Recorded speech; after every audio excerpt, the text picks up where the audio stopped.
This is an exciting time as parishes across the Archdiocese of Toronto prepare to reopen.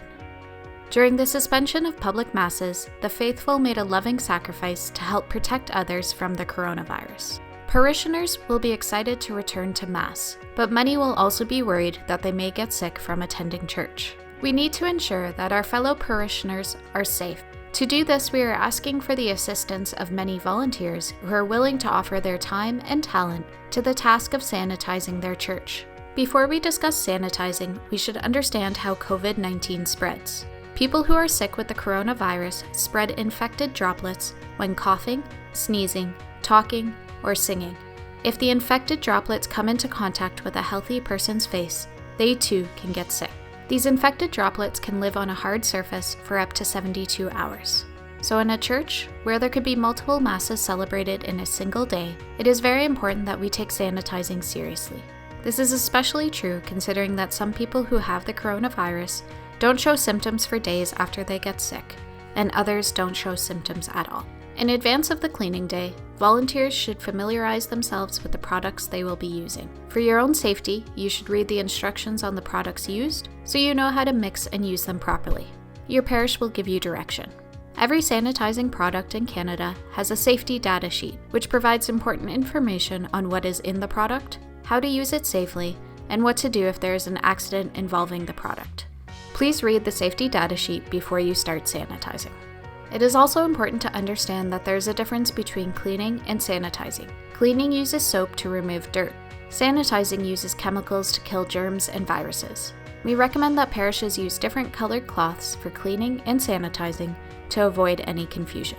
Before doors are open for Mass or private prayer, we need to ensure that the church is clean.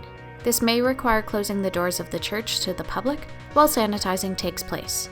When sanitizing, volunteers should wear gloves to protect their hands. Volunteers should sanitize all touchpoints. Touchpoints are exactly what they sound like, objects in a building that are frequently touched. Common examples include doorknobs, light switches, and elevator buttons. However, in a church, consider some of the religious touchpoints that could exist. For instance, venerating statues will be discouraged when churches reopen, but it would still be a good idea to sanitize frequently touched statues.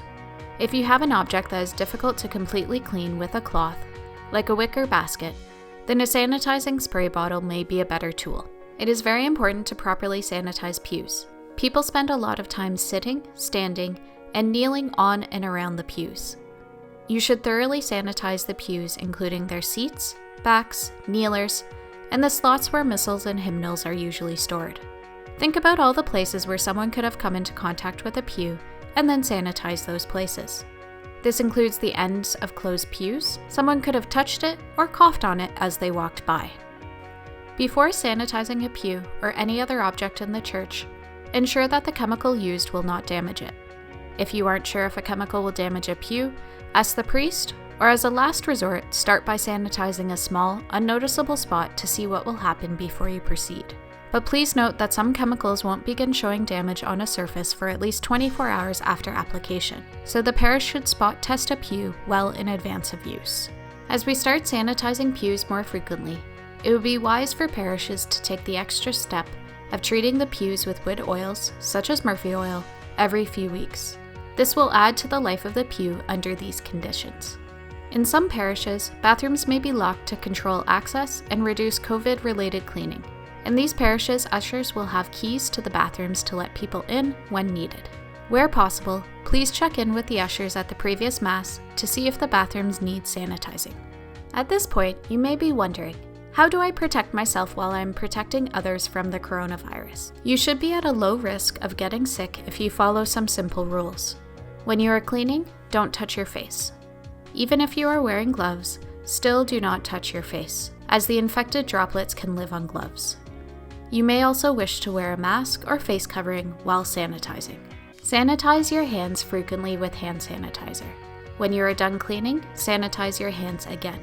Or better yet, wash your hands with soap and warm water for 20 seconds if possible. If you are uncertain about how long 20 seconds is, it's about the amount of time it takes to pray 2 Hail Marys. Following these simple instructions should help make sanitizing your church a quick and easy process.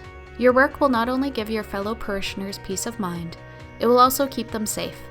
your parish priest and your community will be grateful for your ministry, because without you, Mass could not happen. Thank you for volunteering your time as a faithful and responsible steward.